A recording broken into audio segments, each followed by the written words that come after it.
do sermão de Charles Riley, Trigo ou palha? Comece a meditar em minha pergunta hoje mesmo. Você é grão ou palha? Deixe-me lhe mostrar que, finalmente, a porção que corresponde àqueles que não são de Cristo. O texto descreve essa porção em palavras que ferem nossos ouvidos. Cristo queimará a palha em um fogo inextinguível. Quando o Senhor Jesus Cristo vier limpar sua eira, castigará a todos que não são seus discípulos, de um modo muito espantoso. Todos os que são impenitentes e incrédulos, que se agarraram na sua própria justiça, que estão apegados ao pecado, presos no mundo, e tenham seus afetos postos nas coisas daqui da terra. Todos que estão sem Cristo, esses terão um terrível fim. Cristo queimará a palha. Seu castigo será extremamente severo. Não existe dor como a do fogo. Se você duvida disso, coloque seu dedo em uma chama. O fogo é o mais destrutivo e devorador dos elementos. Olhe para a boca de um forno ardente e pense em seu interior. O fogo é de todos os elementos o mais oposto à vida. As criaturas podem viver no ar, na terra e na água, porém não no fogo. O fogo é a porção dos que estão sem Cristo, Jesus. E Jesus queimará a palha. Seu castigo será eterno. Milhões de eras passarão, mas o fogo em que arderá a palha seguirá ardendo. Um fogo que jamais se apaga. O combustível não se consome, é inextinguível. Ó ouvinte, essas coisas são tristes e penosas. Não tenho prazer em insistir nelas. Porém, como o apóstolo Paulo disse, me dão pesar, mas são coisas que temos de saber e é necessário que as consideremos. São parte da Escritura, e toda a Escritura é benéfica e deve ser escutada. Ainda que o tema do inferno seja doloroso, contudo não se deve passar por ele em silêncio. Quem falaria do fogo do inferno se Deus mesmo não o tivesse mencionado primeiro? Quando Deus falou de modo tão claro, quem pode atrever-se a calar-se sobre isso? Não atrevo a fechar os olhos ao fato de que existe um profundo ceticismo na mente dos homens sobre o tema do inferno. A apatia e indiferença de alguns é muito bem notada. Comem, bebem e dormem como se a ira que se aproxima não existisse. Vejo a diferença de outros sobre a vida dos seus vizinhos e quão pouca ansiedade existe neles para arrancar a alma dessas pessoas do fogo. Desejo denunciar toda essa infidelidade e o ceticismo com todas as minhas forças. Creio que o Senhor nos reserva terrores, assim como recompensas, e chamo a atenção de todos os que professam crer na Bíblia, para que estejam em alerta. Sei que alguns não creem que exista isso que chamamos de inferno.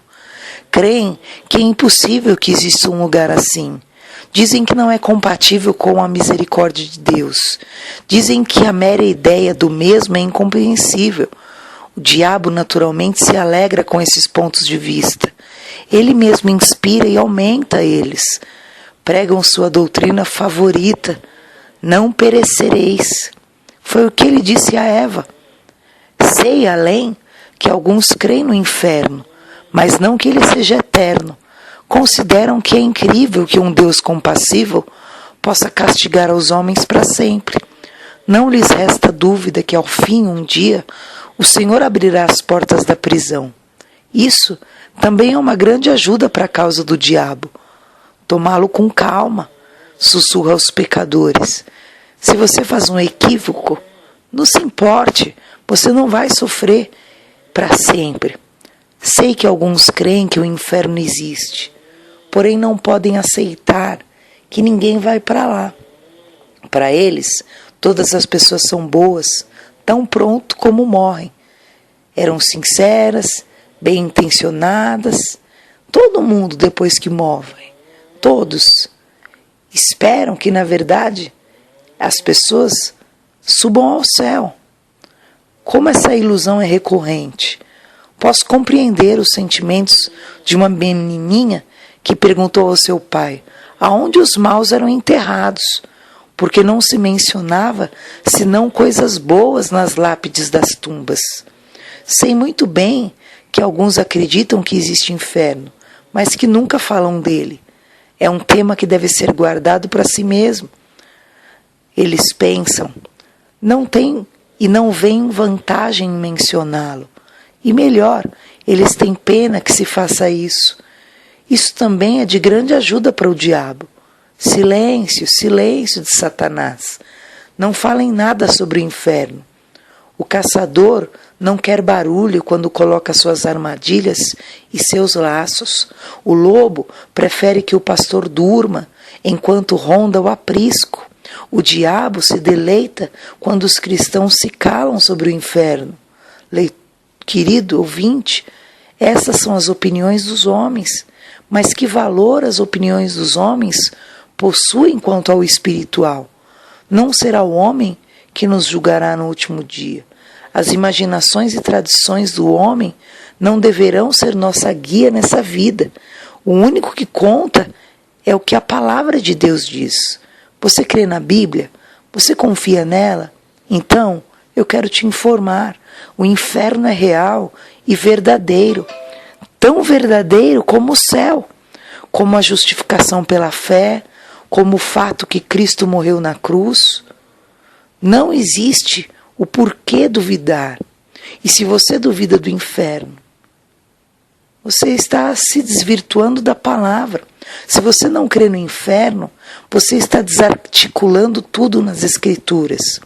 Você pode fazer isso, mas também você vai ter que lançar sua Bíblia inteira fora. Desde o não existe inferno até não há Deus. É um pulo. Por quê?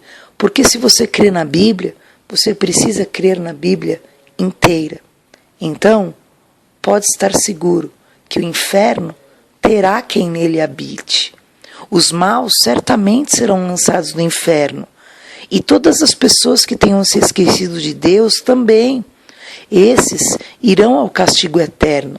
O mesmo bendito Salvador, que agora está sentado no trono de graça, um dia estará sentado em um trono de juízo, e os homens verão a ira do Cordeiro.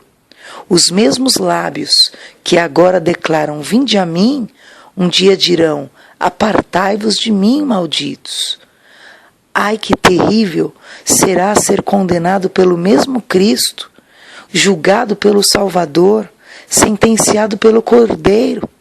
Você crê na Bíblia? Então pode estar certo. O inferno será uma desgraça intensa e inexpressável. É em vão dizer que todas as expressões sobre o inferno são simplesmente figuras retóricas. O abismo, a prisão, o verme, o fogo, a sede, a negridão, a escuridão, o choro, o ranger de dentes, a segunda morte, todas essas coisas podem ser figuras retóricas, se você quiser. Mas a Bíblia quer dizer algo com essas figuras. Disso não resta dúvida. E aqui, você que me ouve, precisa ter isso em mente. Você precisa se abrir para tentar entender o que o Senhor está dizendo. Ouvinte, a desgraça da mente e da consciência é muito pior que a do corpo. O que o inferno abrange? Os sofrimentos do presente, as amargas memórias do passado, a perspectiva de um futuro sem esperança, e tudo isso só será realmente conhecido totalmente por aqueles que estiverem ali. Você crê na Bíblia? Então pode estar convencido de que o inferno é eterno. Tem que ser eterno, ou a Bíblia não quer dizer o que ela diz. O inferno é para sempre, pelos séculos dos séculos, inextinguível, que nunca morre. Essas são as expressões que são usadas sobre o inferno, e não existe forma de as enfeitar ou interpretá-las. Se o inferno tivesse fim, o céu também teria que ter um final. Se eliminarmos a um, eliminamos ao outro. Tem que ser assim, pois de outro modo as doutrinas do Evangelho ficariam prejudicadas. Se um homem pode escapar do inferno no fim, sem a fé em Cristo ou a santificação do Espírito, o pecado já não é um mal infinito e não há necessidade. Por que Cristo morreu então? Para fazer a expiação. E onde existe garantia para se dizer que o inferno muda um coração ou faz apto alguém para ir para o céu? O inferno tem que ser eterno, pois de outro modo deixaria de ser inferno. Se é dado ao homem esperança, ele toleraria tudo. Se lhe dá a esperança de libertação, por mais remota que seja, o céu não é senão uma gota de água. Ouvinte, essas coisas são solenes. Muito bem, disse Carly, eternamente é a palavra mais solene da Bíblia. Ai do dia que não tem amanhã, o dia em que os homens buscarão a morte e não a acharão, o dia em que desejarão morrer, mas a morte fugirá deles. Quem pode habitar com o fogo consumidor? Você crê na Bíblia? Então tenha certeza que o inferno é um tema sobre que não deveríamos nos calar. É surpreendente que existam tantos textos sobre ele nas Escrituras. É surpreendente observar que ninguém fale mais do inferno do que o próprio Senhor Jesus Cristo, o Salvador misericordioso, e o apóstolo João, cujo coração estava cheio de amor.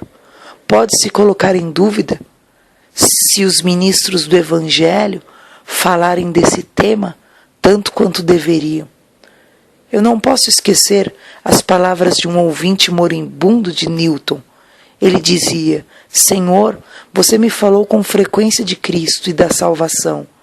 Por que não me recordou com mais frequência do inferno e do perigo? Que os outros se calem sobre o inferno, se quiserem. Eu não o farei. Vejo claramente na Escritura que devo falar dele. Temo que milhares são os que vão pelo caminho largo que conduz ao inferno, e quisera eu despertar a todos para que se deem conta do perigo. O que você diria de um homem que visse um foco de incêndio na casa do vizinho e não começasse a gritar: fogo, fogo? Que se pode dizer dos ministros que devem velar pelas almas e contudo vem o fogo do inferno rugindo à distância, mas nunca soa um alarme? Pode-se dizer que falar do inferno é de mau gosto. Pode-se dizer que o amor e fazer coisas agradáveis e benéficas seria acalmar os homens com uma canção de ninar de paz. Mas Deus me livre dessas ideias do que é bom gosto e amor. Minha ideia é advertir aos outros do perigo que correm. O bom gosto no ministro é declarar todo o conselho de Deus. Se não se fala do inferno, se esconde algo benéfico ao outro. E se eu fizesse isso, me consideraria como um cúmplice do diabo. Ouvinte, rogo por pura misericórdia que aparte de você toda a ideia de que não exista o inferno. Suspeite das doutrinas novas e estranhas que falam que realmente não existe castigo. Não faça um Deus a seu gosto, um Deus que tem um céu para todos e não tem um inferno para ninguém. Um Deus que permite que bem e mal ande mesclados agora e também por toda a eternidade. Esse Deus é um ídolo seu, igual Júpiter, ou um ídolo como um crocodilo, uma serpente, um ídolo como os que de outrora faziam com bronze e argila. As mãos de sua imaginação e seu sentimentalismo é que forjaram um Deus desse, que é conivente com toda a situação e com o mal. Não é o Deus da Bíblia. E fora do Deus da Bíblia não existe outro Deus. O céu não seria céu se houvesse uma aglomeração indiscriminada de indivíduos de todas as classes. Um centro de discórdia haveria ali. Que eternidade nós teríamos em um céu assim, onde todos fossem eternos, malignos, pedófilos, assassinos, corruptos, mentirosos, eternos, convivendo com eternos justos, retos, com eternos verdadeiros e santificados. Não haveria diferença entre o céu e o inferno. Ouvinte, há inferno. Um inferno para a palha. Cuidado, não vá descobrir isso às suas custas, tarde demais. Seja prudente, dê crédito ao que você ouve. Não crie para si teorias imaginárias para tentar logo fazer com que a Bíblia se combine com as suas teorias. Não selecione porções da Bíblia para que se acomode a seus gostos, recusando como um menino mimado todo o amargo que isso é. No fundo, se não dizer a Deus que você sabe melhor o que convém. Isso não tem sentido. Você precisa aceitar a Bíblia tal como ela é. Deve ler ela toda e crer nela toda. Você tem que ir para ela com o espírito de uma criança. Não diga, creio nesse versículo porque me é agradável, não quero aceitar esse outro porque não gosto dele. Isso o tomo porque eu entendo e recuso aceitar aquilo porque não reconcilia com o meu ponto de vista. Não é assim. Quem é você, homem, que fala assim para Deus? Com que direito fala coisas assim? Sem dúvida, seria melhor que sobre cada capítulo da Bíblia pensasse: fala, Senhor, que o teu servo ouve. Ouvinte, se os homens fizessem isso, não negariam a existência do inferno, da palha e do fogo.